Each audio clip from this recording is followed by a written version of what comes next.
understanding the pelvis. The structure of the pelvis is really important for all your movements, right? And today it was asked me that if the sacrum just doesn't move, and I said, oh my gosh, we're in trouble if it doesn't move.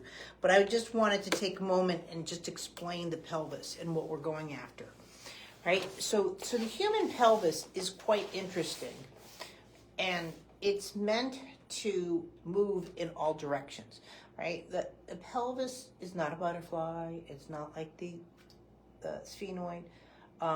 It's meant to move in all directions because this is the only part of the body where movement can move in all directions, right? And so when we are walking, people think that walking is just a line off the pelvis. It's really not true.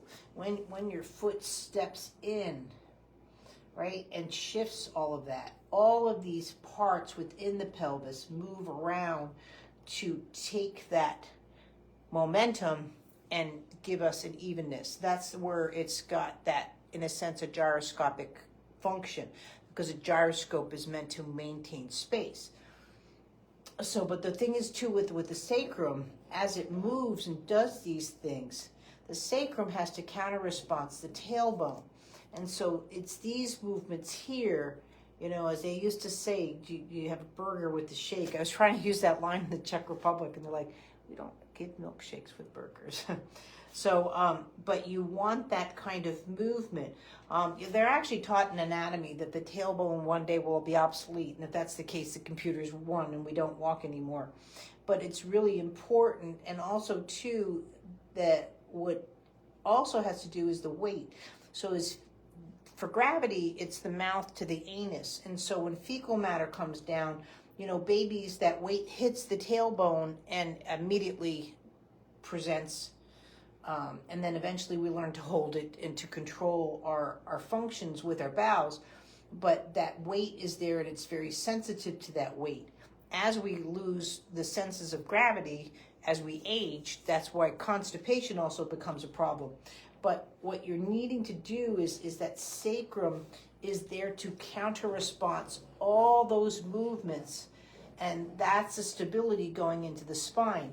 So you have the direction of the movements coming in and out like this, and now the sacrum counter responses on that, very similar to the atlas in the first vertebrae, and that's where it keeps our spine erect, and we're not wobbling all over the place and doing those kind of things.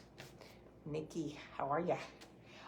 And so when you're working with the pelvis, where it comes into reflexes, so one of the things that I'm presenting right now is a gravitational reflexes. And when you lift your child up like an airplane pose, you're actually for the first time taking the human body and forcing it against gravity. And the sacrum is there to regulate all of that. And that's when, if it works right, your child does airplane. If they have cerebral palsy or if they have genetics, this is when system failure for muscle dynamics really shows up. That you can't, in a sense, push your baby up against gravity. They either get very spastic or very floppy, because the more they get away from gravity, that's why I'm always talking about gravity. The more a child that's impaired gets away from gravity, the more they have problems.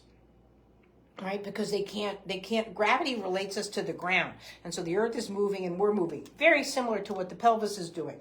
And so that pelvis takes that movement. So when the sacrum doesn't get that input of airplane reflex, right? That's when you also have dynamics. And what are the dynamics? Your child can't walk or take a step backwards.